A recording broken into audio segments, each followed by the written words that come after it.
Coming up today on Great Day at 9 do you find yourself having self-sabotaging beliefs and behaviors that stop you from getting what you want? Yes. We're going to be telling you how to stop doubting your greatness and start living a life you will totally love. Tell me more. And one Connecticut town is getting a lot brighter. Marcy is live at the new Sesame Street Big Bird exhibit. Can't wait to learn about that. Yeah, this is really exciting, too. A community is stepping up to help one family who lost their home in a Christmas Day fire. Their reaction when our surprise squad gave them some much-needed hope. And the Jersey Shore gang is back, and we are talking to one of the stars ahead of the season premiere of their new show. 2 stars, in fact. And have no fear, the Guidos are answering all of your burning questions. That's all ahead on Great Day at 9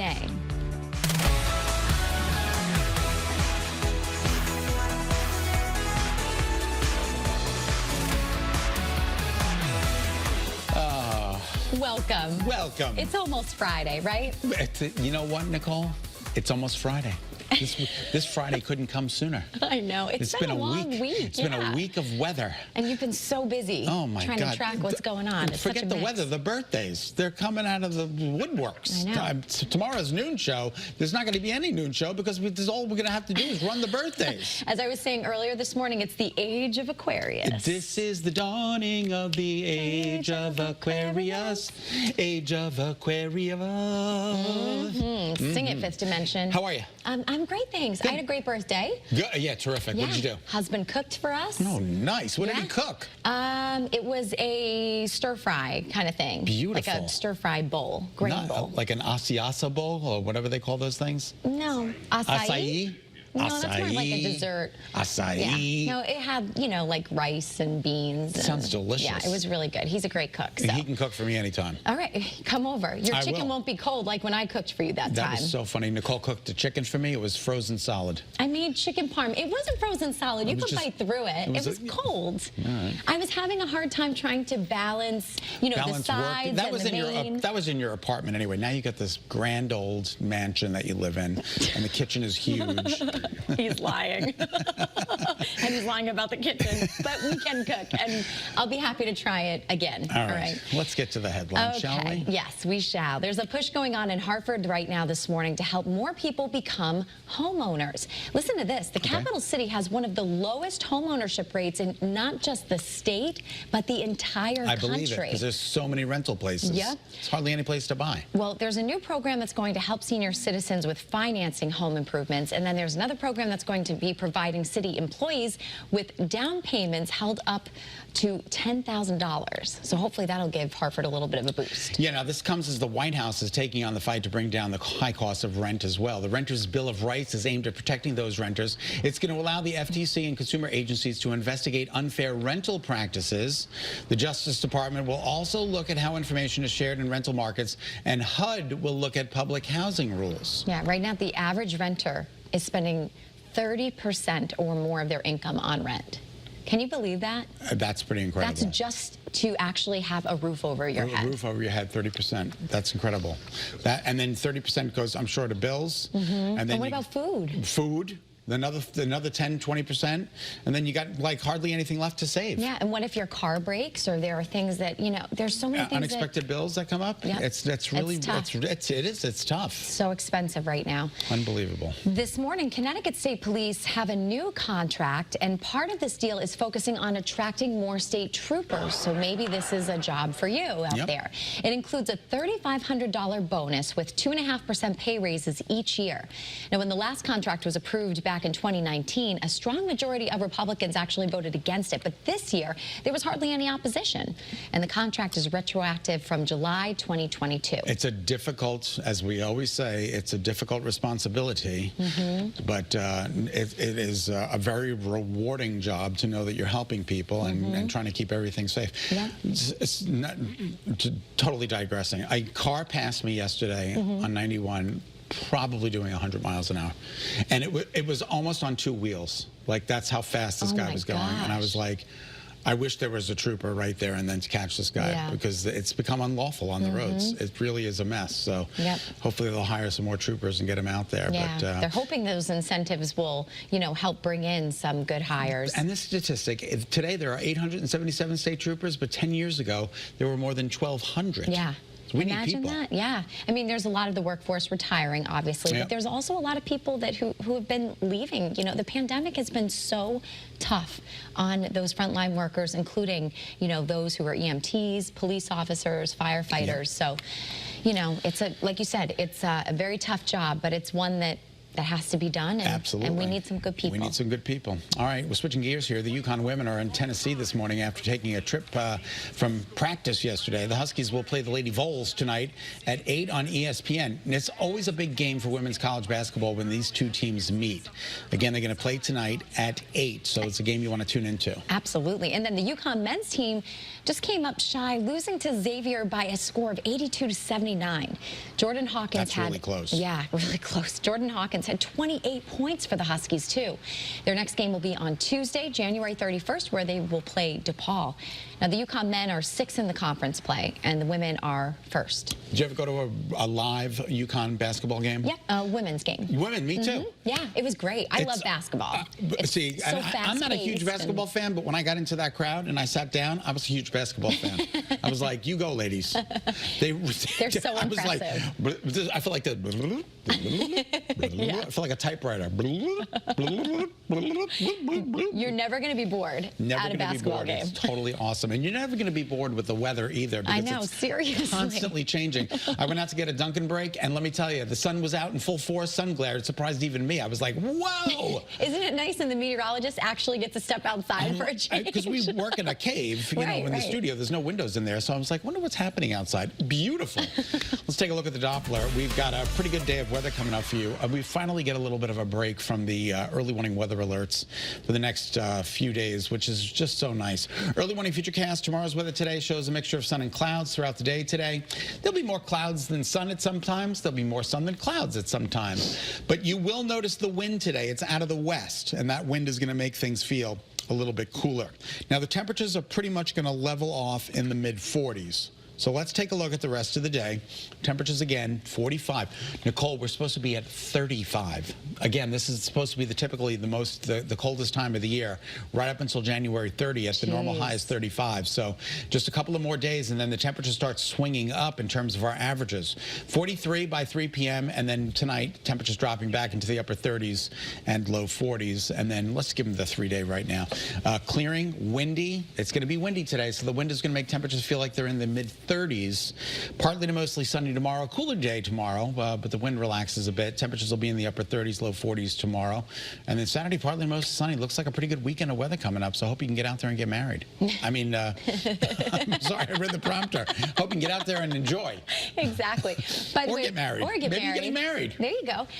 When I was driving into work this morning, 54 degrees outside, it read. And Willimantic, it was 55 degrees. I was like... It's insane. What? It was supposed to be 18. It was 55. So it's colder right now than it was when we were driving in. Totally. Overnight. Yeah, it's crazy. Crazy. It's crazy. Hey, if you are married, Scott was talking about marriage, hopefully you celebrate your spouse every day of the year. There shouldn't be a Hallmark holiday for any of this. Absolutely. But today actually offers a little bit of an opportunity. Maybe you can remind your spouse how much they mean to you. A little extra celebration. Yeah. Yeah, today's National Spouses Day, a day that is observed every year on January 26th. And to mark the occasion, you can tell the world how much you value your special bond. Yeah, some ideas. You can visit the first place you met. You can cook for your spouse. Maybe look back on your wedding day. Maybe help a friend find a spouse. You know what? I'll come over to my house. We'll cook you chicken parm. It's a date. Okay? Smash up. All right, studies have found hand-holding and cuddling. I love to cuddle. I do, I got to be honest with you. Big spoon or little spoon?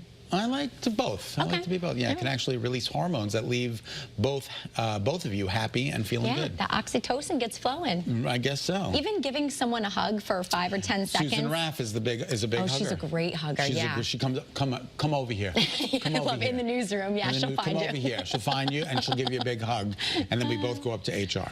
So no, totally you know who else is a good hugger? Kevin Hogan. Oh, I miss Kevin. I know. I heard from him the other day. He says hello. Yeah, he's doing really well driving buses. You gotta love him. Loves it. I gotta love it.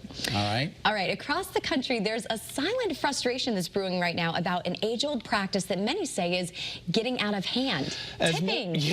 Tipping. As more businesses adopt digital payment methods, I came across this on the weekend. Customers are automatically being prompted to leave a gratuity, many times as high as 30% at places they normally wouldn't, Nicole. And some say it has become more frustrating because, as we were just talking about a little while ago, the price of items are skyrocketing due to inflation. So, you know, it's obviously making rates go up. It's making your bills go up. So adding an extra tip onto that, well, that's tough, right? All right, so I want to ask you a question, and I'll get everybody's professional opinion here. Okay. You go into a diner, you sit down, you eat, you leave a tip. What happens if you order out and you walk in and the bag is there and you say, "Haney," and they give you the bag? Do you tip on the to-go order? It's optional. Okay, Jamie, our director, says absolutely not. Okay. You say it's optional? Yeah, the etiquette that I learned growing up, it was optional. Yes, during the pandemic I did because I felt bad because there was nobody eating in the restaurant. Right. But I'm like, I'm picking it up and they're not really doing anything, so I didn't leave a tip. And then I'm like, do I feel bad about this? I don't know. All right, well, this is just personally what we do, but my family comes from the restaurant business and everything. I used to be a server. Maybe do like a smaller optional? So, you know what? The way that we kind of do it, since the pandemic, we started tipping, you know, to help out more. When we do pickup or takeout or whatever, we usually do like a few dollars based upon like, you know, the percentage. So 10%. So if you're picking something, you know, a sandwich up, say, you do a mobile order, I'll maybe leave $1. Okay. But if you are picking up like a $50, $60 dinner, then we'll leave like $5. All right, because I always feel bad when I leave that diner and I'm like... Yeah, they don't expect it, put it that way. Okay, the overall etiquette is it's not expected, but it's appreciated. All right, excellent. Okay. There you go. All right, we have a cat versus a microwave. This is such a great video. A kitty tugged his way into viral fame. Look at this cat. If you sometimes, you know, you feel you can't wait to get whatever's in the microwave. Well, apparently this is for Bentley the Cat. I'm telling you, this is the craziest video you're going to see all day. I know. There's nothing micro about this epic battle that look at this cat. I know. Bentley waged this battle. Bentley the Cat. Yeah, he yanked it and physically moved it, and he's been obsessed with these microwaves, Scott. It's unbelievable. I think there's catnip in there. Bentley again obsessed with microwaving everything since his owner let pizza in there. Do you think there were anchovies on the pizza? Oh, that's a good idea. Right? Yeah, he would have certainly gotten into it if it weren't for the child lock his owners put on it to keep him out. But look at how close he is to the edge. Right. Please put the microwave in another area that's not attainable. Like on the floor. For this cat, yeah, exactly, on the floor. It really is. That cat is crazy. Look at it. It looks like the stove is actually very close to the microwave. I don't know. Maybe. Cats, my mother, if she saw cats on the counter, she'd be like, that cat just came out of the litter box and now it's traipsing across your counter. And I'm like, yeah. Ooh, that's disgusting. That's a thought for you. Yeah, let him do it. All right. So from cats to this adorable gorilla. Take a look at your screen now. This is Bruno. Oh, look at little Bruno. He's almost 3 months old. He lives at the Fort Worth Zoo in Texas, and it was caught on camera when he stood up for the first time. He had a little help from his mom, Gracie, though. Oh, my God, this is so cute. In this video the Fort Worth Zoo posted, it shows Bruno holding hands with Gracie as he pushes himself up off the ground and stays upright for several seconds. Now, the zoo said that Bruno had been squirming around a lot more in recent days and could be seen reaching out or crawling on his mom when she was trying to nap. Oh, poor mom. But gorillas develop a little faster than humans, so I was just about to ask you, when did George start walking? He was about a year, which sometimes people are a little earlier, like 9 months to, a little over a year is kind of the range. So he was on the average side, but, you know, it can happen early, it can happen later. And if you have a second child or more, usually it happens sometimes a little sooner because they have their older siblings to look up to. So they want to talk faster, they want to run faster. They want to do everything faster. Yeah, and make mom and dad tired faster. Okay, here we go. I'm happy to see me. I'm happy to be me. Is that what it says? A little silly sometimes, but Sesame Street is always positive. It is. I'm happy to be me. I got to be honest with you. I'm so happy you're you. All right, the town of Woodstock here in Connecticut is getting a little brighter. Oh, that's right. It's where Big Bird is from. Marcy Jones is live at a new exhibit. Marcy, yes, this exhibit is all about Big Bird, right? Hey, Mars, how are you? I'm happy to be me. Hi there. Hi. Good morning, you guys. Yeah, Scott, you can take over while Nicole collects herself. It is a morning of laughs and so much love here at the Woodstock Academy. We're at the Luce Performing Arts Center. Take a look. This is somebody that we all know and love, even though he might be a little grouchy with us. Of course, Oscar the Grouch. We are talking about the life and the lasting legacy of Carol Spinney. We're going to be with his fantastic wife, Debbie. We're going to be covering everything from his first puppet show booth here that he got for his 9th birthday all the way through his years in service, and then Bozo, and we're going on throughout the years. But you might not know a few things about the person that you think you know everything about. So we're going to be talking about his fabulous side that wasn't really to uncover that with everybody at home. So we're going to be talking about that in just a few minutes. So much more to go over. We're very excited. All right, Marcy, we just learned that I'm happy to be me is one of Big Bird's quotes, apparently. That Scott is adapting. That I'm adapting. Yes, it is. So I'm very happy to be me, and I'm glad that you're you, and Nicole, I'm glad that you're you as well. Thank you. Good. Love Sesame All right, Street. we'll see you in a little bit, Marcy. So sweet, Scott. Thank you.